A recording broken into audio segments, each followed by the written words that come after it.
দর্শক বন্ধুরা, কেমন আছেন আপনারা? আশা করি আপনারা ভালো আছেন। আজকে আমরা আপনাকে যে জিনিসটা দেখাবো সেটা অত্যন্ত গুরুত্বপূর্ণ একটা উদ্ভিদ। আহ, ঘাস বলতে পারেন, এটাকে নেপিয়ার ঘাস বলা হয়। এই ঘাসের বৈশিষ্ট্য এবং গুণসম্পন্ন একটা গাছ, এটা আপনারা সকলেই জানেন। সেই সম্পর্কে আজকে আলোচনা করব। তো আপনারা দেখতে পাচ্ছেন, গাছটা কিন্তু দেখতে কিছুটা আখ গাছ অর্থাৎ সুগার ট্রির মতো। তো গাছটার পাতাগুলো বেশ লম্বা লম্বা হয়, অনেক লম্বা লম্বা হয়। তো এবারে আসি, এই গাছ আমাদের কি কাজে আসে? এই গাছ সবচেয়ে আমাদের যেটা কাজে লাগে সেটা হচ্ছে আমরা গবাদি পশুর খাদ্য হিসাবে ব্যবহার করি এই গাছ। এই গাছ কিন্তু পশুর যেমন পুষ্টির ভারসাম্য রক্ষা করে, তেমনি খরচ অনেক সাপেক্ষ করে দেয়, খরচ বাঁচিয়ে দেয়। তো বুঝতে পারলেন যে আসলে এই গাছটি কতটা গুরুত্বপূর্ণ। যাই হোক, প্রশ্ন আসতে পারে যে এই গাছটি কোথায় পাওয়া যায়, কিভাবে রোপণ করা যায়, বা এর পরিচর্যা বিষয়ে কিভাবে কি করা যায়।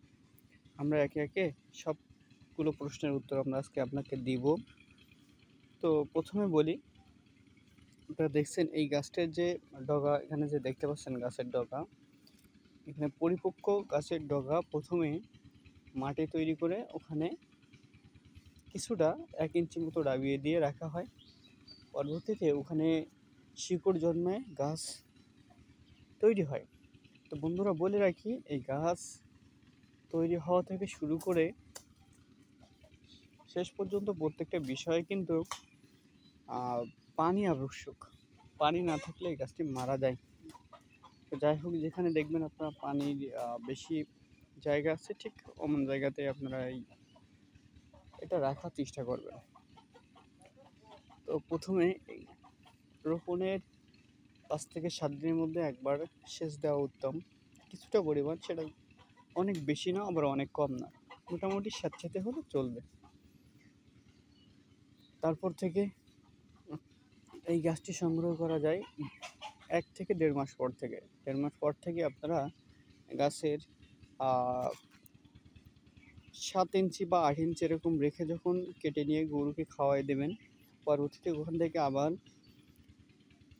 কলম ছেড়ে ওখানে আবার নতুন করে গাছ তৈরি হবে। এবং মাঝে মাঝে কিছু সার দেওয়ারও প্রয়োজন পড়ে। সেই সারটা যদি আপনারা দিন, তাহলে গাছটির বৃদ্ধি আরও অনেক ভালোভাবে বৃদ্ধি পাবে। তো বুঝতে পারলেন আসলে এই গাছের কীভাবে মনে করেন যত্ন নিতে হয় আর কি।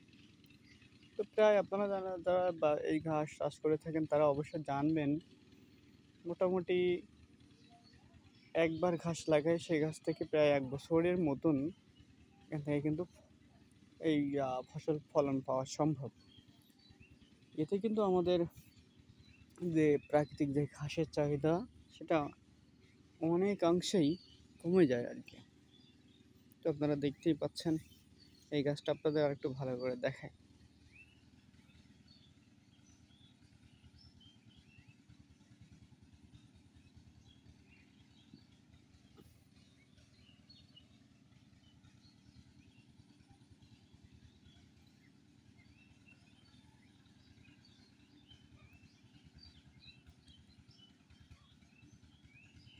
তো বন্ধুরা, এই গাছ সম্পর্কে যদি আরও কিছু জানতে চান, এর গুণাগুণ সম্পর্কে জানতে চান, ব্যবহার সম্পর্কে আরও যদি বিস্তারিত জানতে চান, তাহলে অবশ্যই আমাদেরকে জানান।